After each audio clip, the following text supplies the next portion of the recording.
Sizni sog'indim, dada. Sog'indim sizni, dada. Charchadim yolg'onchilardan, dada. Charchashga taslim bo'lishga haqqing yo'q o'g'lim.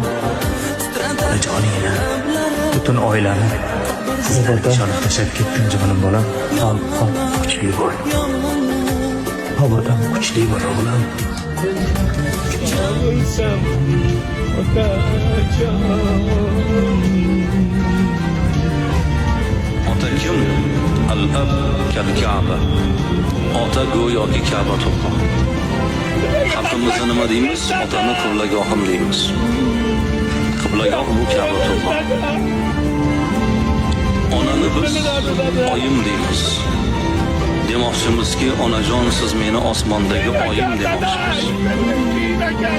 Onaga qiyos qilib, otaga qiyos qilib, osmondagi oyni, Allohning baytini mana shu e'tiqod bilan yurgan farzand ulug' farzand bo'ladi.